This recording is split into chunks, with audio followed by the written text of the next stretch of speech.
Welcome to Nasdaq Trade Talks. I'm Jill Malandrino, global markets reporter at Nasdaq. Joining me is Saket, Soni, founder and director of Resilience Force, and he was also featured in recent Netflix docuseries Immigration Nation to discuss tackling America's infrastructure challenge. Saket, it's great to have you with us. Welcome to Trade Talks. Thank you, Jill. And Election Day is finally over. Doesn't mean that the results are all the way in, but people are now focusing their eyes on the economic recovery. How should the president, any president, regardless of who sits in the White House, tackle this issue?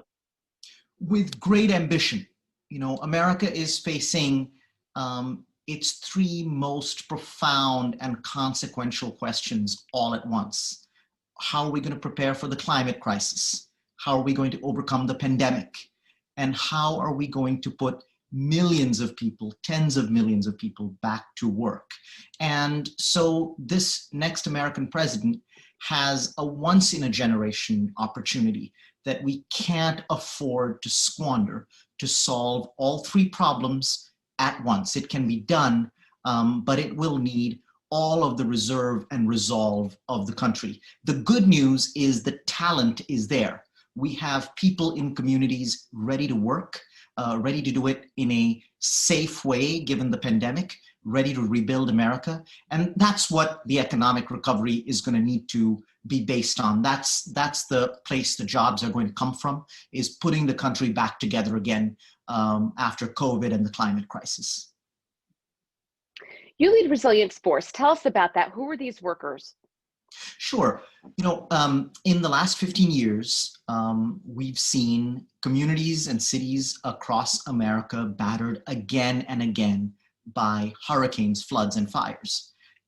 Climate change and the heating of the planet have made destructive weather events far more frequent. They've made hurricanes faster. They've made fires last longer. As we pick up the pieces and recover, resilience has become among the largest and fastest growing industries in the United States. Resilience workers are the people whose talent and labor repair cities and communities after hurricanes. Earlier this year, they were in Michigan after historic rainfall, and they helped Michiganders come home even in the midst of the pandemic.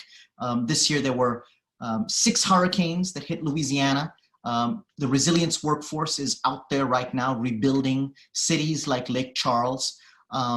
In California, after the fires, people are now rebuilding those communities. So these are the workers who are rebuilding America. America's resilience workforce is the reason we can come home after climate disasters. They are the essential workers of the climate change era. So let's talk about the model for Resilience Force. How do you mobilize? How do you execute on this? How does one get involved in such an organization, whether to lead a task force or to be employed and work on these climate events? Well, a place to go and see it in real life is New Orleans. New Orleans was a place that, as you know, is very deeply based on the service economy. It is a place where tens of thousands of people are employed by restaurants, bars, hotels, the large tourism economy. It's a place America loved to go until the pandemic. And now that entire industry has collapsed. But we've been able to build a resilience corps in New Orleans with the city of New Orleans, with Mayor Cantrell, and people who used to work in the service industry, bartenders, valet parkers outside of hotels, have been retrained to become part of a jobs corps called a resilience corps that deploys and mobilizes day after day to bring essential services and emergency relief to people in the midst of climate change and COVID-19.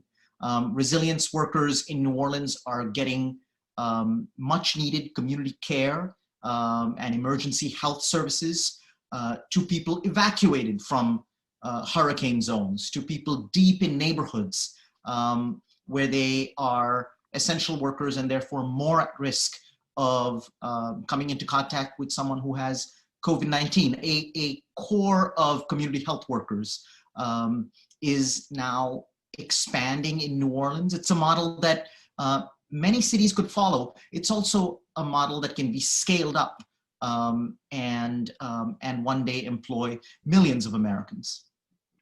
And I'm glad you bring that up because, Saket, part of the issue with unemployment in the American workforce is it is not properly trained for the economy of the future, infrastructure spend and training in areas like climate change, new energy alternatives, logistics, disaster response. These are longer term structural solutions for us.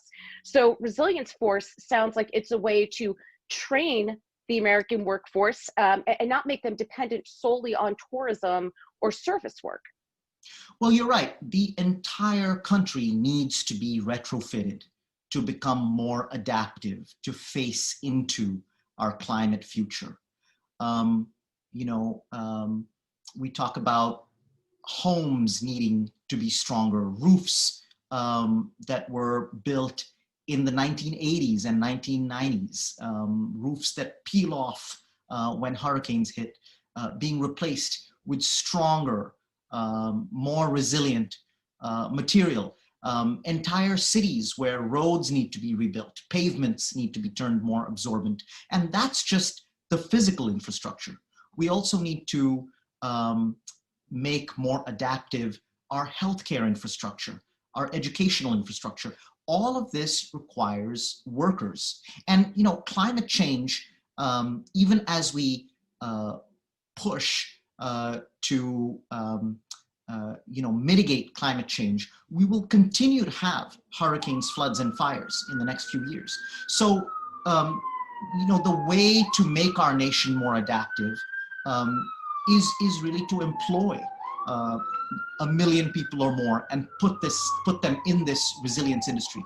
You're right about the training, and that's why part of the project will have to be the training, the upskilling of millions of workers. But there's nobody more demoralized than a worker who gets trained and then doesn't find a job at the other end of it.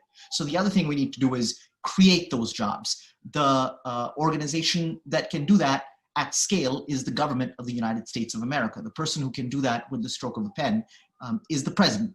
And so that's what millions of workers need. Okay, and then to wrap up here, and we know, the largest employer could be the government, as you had said. What would you have the president, whether it's Trump or Biden, do on day one?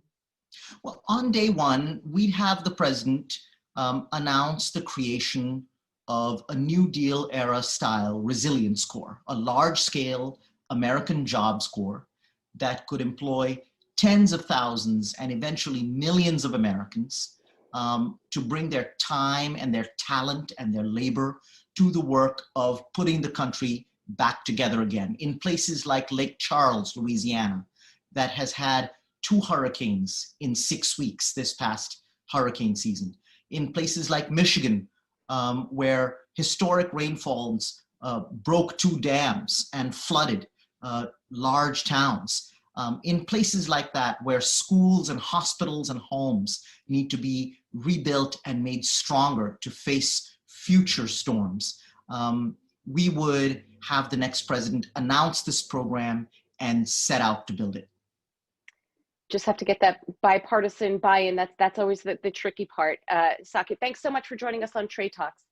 Thank you. You got it. And thanks for joining me. I'm Jill Malandrino, Global Markets Reporter at Nasdaq.